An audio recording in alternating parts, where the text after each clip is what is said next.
सबसे पहले तो इस पूरे ऐवान को इसराइल के ख़िलाफ़ यूनानिमस करारदाद पेश करने पर खराज तहसीन।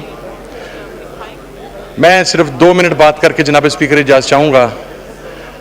इसराइल एक दहशतगर्द रियासत था, दहशतगर्द रियासत है और दहशतगर्द रियासत रहेगा।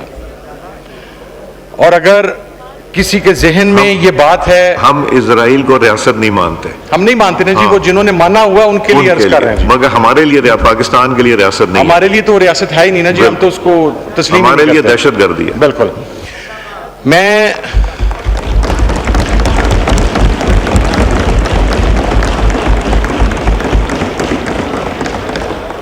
जनाब स्पीकर, ये जिस दिन से इस बदमाश की क्रिएशन हुई है, पूरी दुनिया को पता है कि 2 ममालिक हमेशा इसकी हिट लिस्ट पर हैं, एक ईरान और दूसरा पाकिस्तान।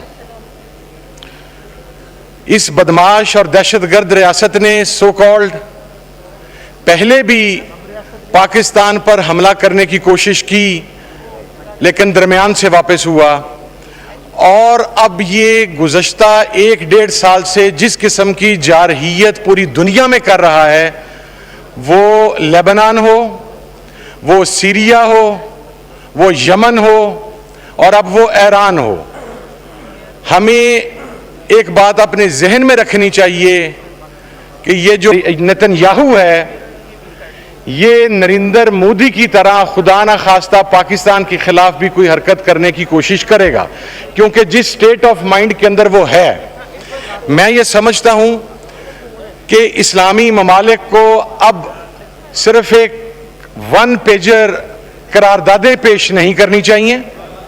ईरान पर हमला एक खुद मुख्तार इस्लामी मुल्क की दाखिली सालमियत पर हमला है, इंटरनेशनल लॉज की वायलेशन है, फंडामेंटल राइट्स की वायलेशन है। और ये हमला करके अब इसराइल ने एक जवाब फराहम कर दिया है तमाम इस्लामी ममालिक को कि वो अपनी तमाम एक्टिविटीज़ को पोस्टपोन करके दामे दरमे सुखने हर लिहाज के साथ ईरान के साथ खड़े हों, और जो जुल्म सितम का सिलसिला इसने फ़लस्तीन में जारी किया हुआ था, उसके ऊपर अब इसको मंतकी अंजाम तक पहुंचाया जाए।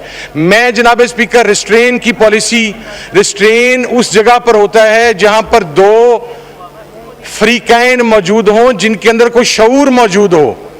ये तो जेनोसाइड कर रहा है, ये कत्लेआम कर रहा है सरेआम पूरी दुनिया के अंदर मुसलमानों का, इंसानों का। और इस मामले पर कोई रिस्ट्रेन की पॉलिसी नहीं होनी चाहिए।